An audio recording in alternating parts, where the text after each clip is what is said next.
Au nom du Père et du Fils et du Saint-Esprit, Amen. La paix de Jésus soit dans votre maison, sa paix et sa joie. Alléluia.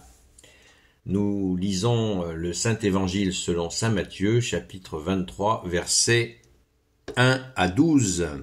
N'oublions pas que demain nous fêtons le grand Saint Joseph. Chut, pas un mot, on lui fait la surprise. Que ta parole, ô Jésus, rentre dans mon esprit, que ma bouche proclame ta parole et que mon cœur l'accueille. Amen. N'imitez pas les maîtres de la loi.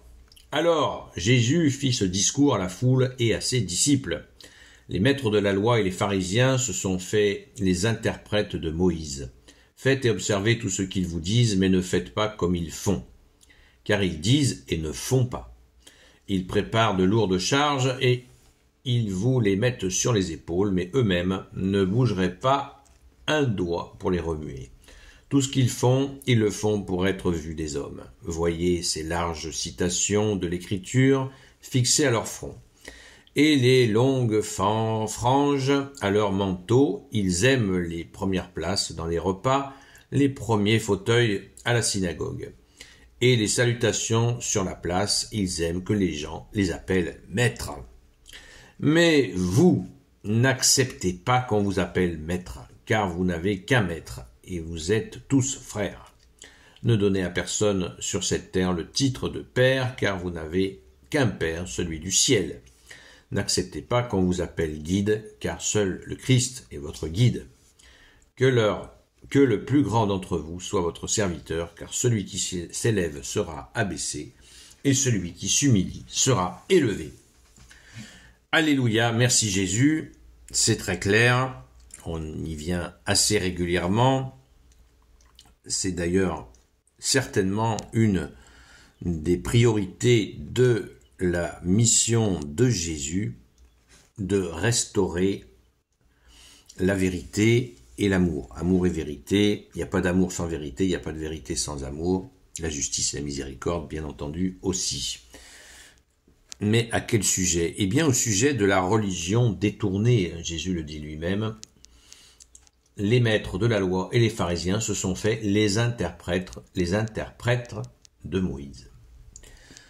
Et oui, donc dans leur interprétation, ils sont restés fixés sur la lettre et ils ont oublié l'amour, la justice et la miséricorde. Donc c'est pour ça que tu nous dis, bien-aimé Jésus, faites et observez tout ce qu'ils vous disent, parce qu'ils connaissent la Sainte Écriture, mais ne faites pas comme ils font, car ils disent et ne font pas. Donc, c'est exactement ce que Jésus est venu faire lui-même. Il est venu, il a souffert, il s'est offert pour nous, merci Jésus, et il est ressuscité.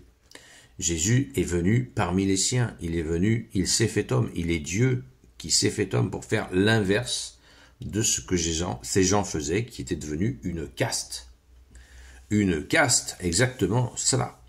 Et Jésus est venu stopper net ça, car s'il n'y a pas d'amour, ça ne sert à rien. S'il n'y a pas de justice, ça ne sert à rien. S'il n'y a pas de miséricorde, ça ne sert à rien. Attention donc à la religiosité. Quand nous recommençons dans la foi, ou quand nous commençons dans la foi, faisons attention de ne pas tomber dans la démesure religieuse, puisque c'est ce dont il s'agit. Merci Jésus. S'il n'y a pas d'amour, ça ne sert à rien. Regardons les 7 critères du jugement dernier que Jésus nous a donnés. Il n'y a rien sur la connaissance de la foi. C'est bien la connaissance de la foi, mais il faut l'amour. S'il n'y a pas l'amour, ça ne sert à rien. Saint Paul, je vous le disais hier, Saint Paul nous le dit très clairement. Lisez cette merveille de Saint Paul quand il dit « Si j'ai la capacité à me jeter dans le feu et j'ai pas d'amour, ça sert à rien. Tant bien même j'aurai toutes les connaissances, toutes les prophéties, je connaîtrai tout et j'ai pas d'amour, ça sert à rien. » Etc., etc. Il donne beaucoup de situations où s'il n'y a pas d'amour, ça sert à rien. Sans oublier bien sûr la justice et la miséricorde. Merci Jésus. Il prépare de lourdes charges. Ah, fais ceci, fais cela. Vous voyez, on voit bien de quoi il s'agit. Hein. Fais ceci, fais cela. Ah, faut que tu penses à faire ça. Hein. Délirant. Et puis, eux-mêmes ne bougeraient pas un doigt pour remuer cette charge qu'ils imposent aux autres. Jésus donne un autre exemple dans une autre séquence d'évangile où il dit qu'ils sont capables d'aller chercher à convertir quelqu'un, à faire des centaines de kilomètres pour aller chercher à convertir quelqu'un.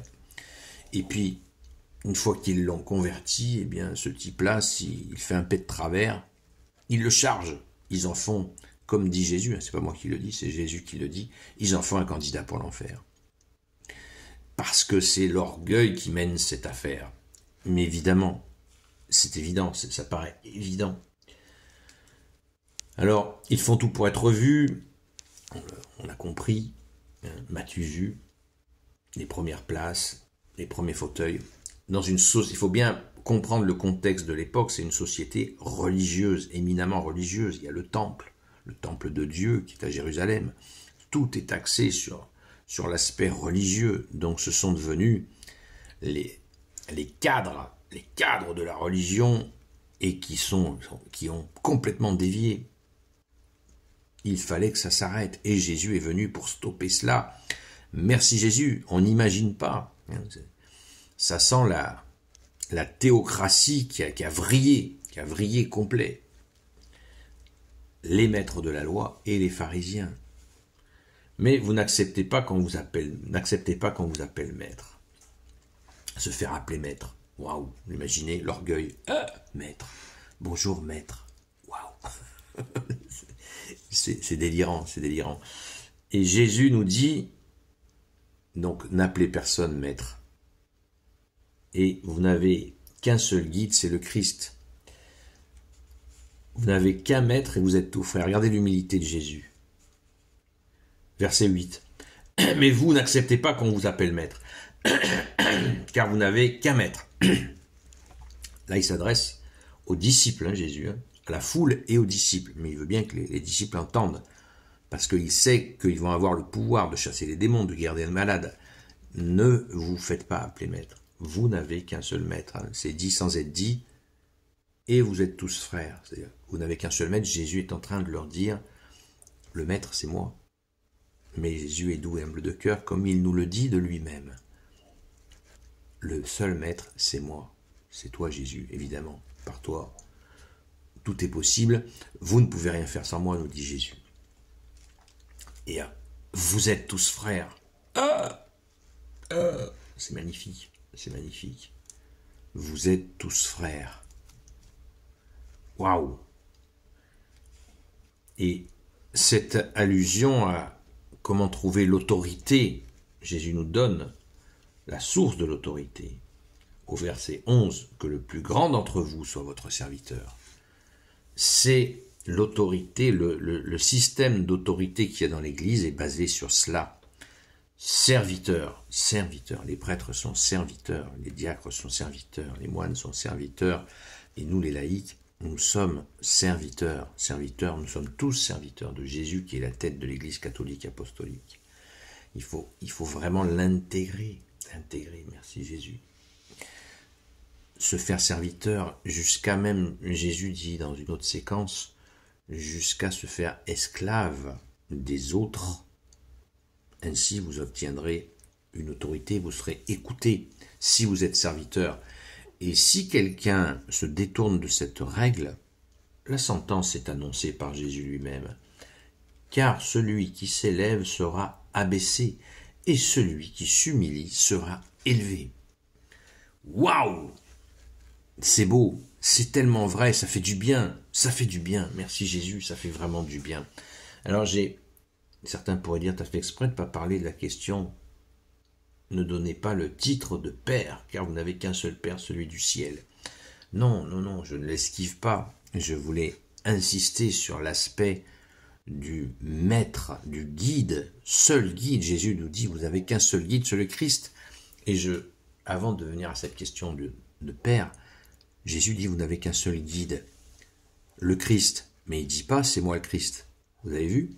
Deuxième séquence d'humilité. Tout l'inverse des maîtres de la loi et des pharisiens.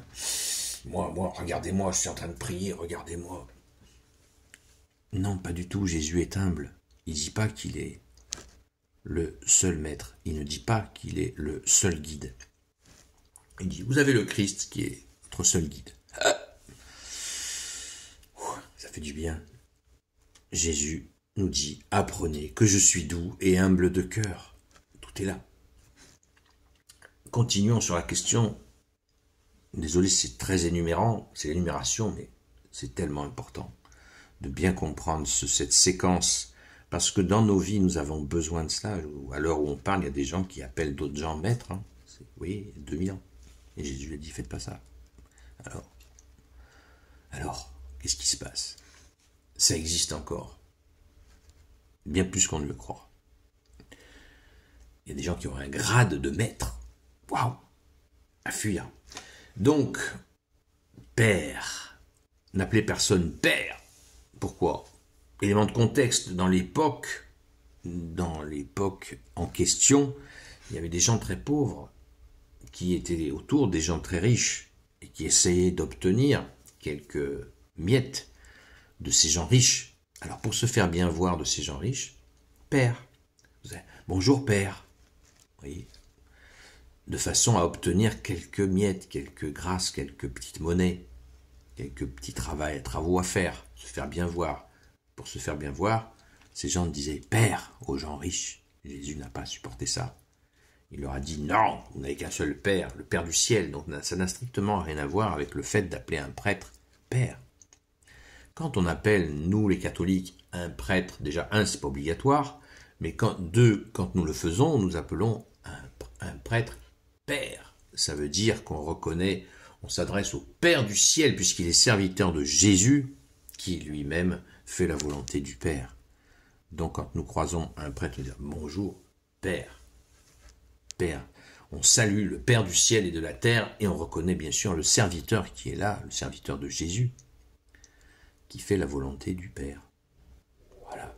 C'est Jésus qui fait la volonté du Père, mais nous passons par Jésus, qui a donc nommé, ordonné cet homme pour être son prêtre, et pour faire la volonté de Jésus, puisque quand nous faisons la volonté de Jésus, nous faisons la gloire de qui?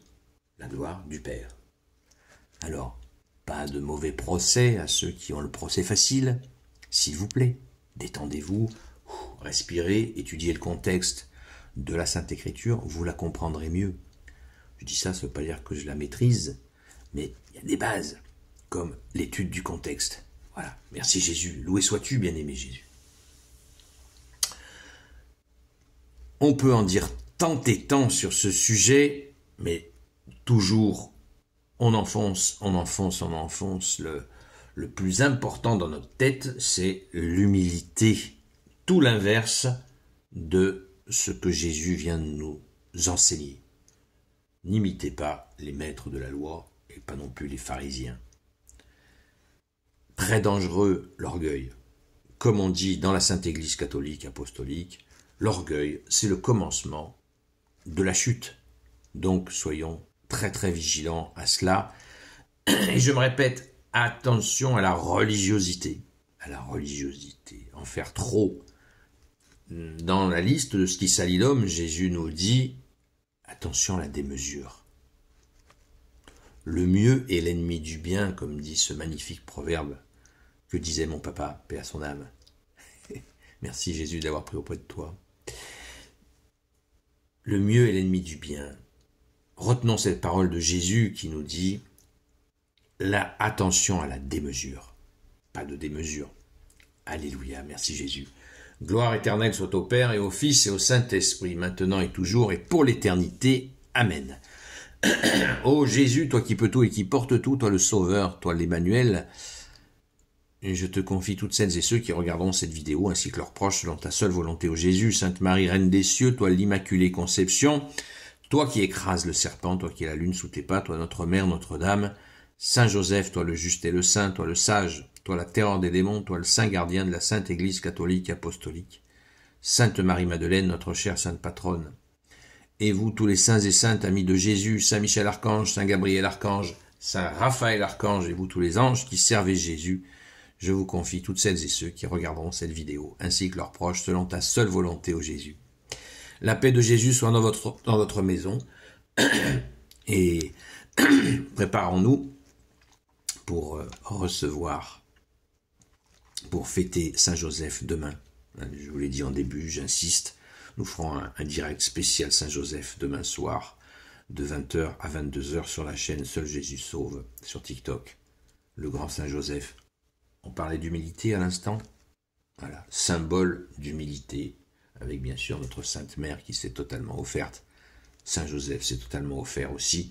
Et ce sont les deux personnes les plus humbles qui ont passé le plus de temps avec Jésus. Et oui, humilité et rester auprès de Jésus. Alléluia. Merci Jésus de nous apprendre, de nous garder humbles. Comme dit le chant, garde-nous petits devant ta face. Alléluia. Merci Jésus. À très vite.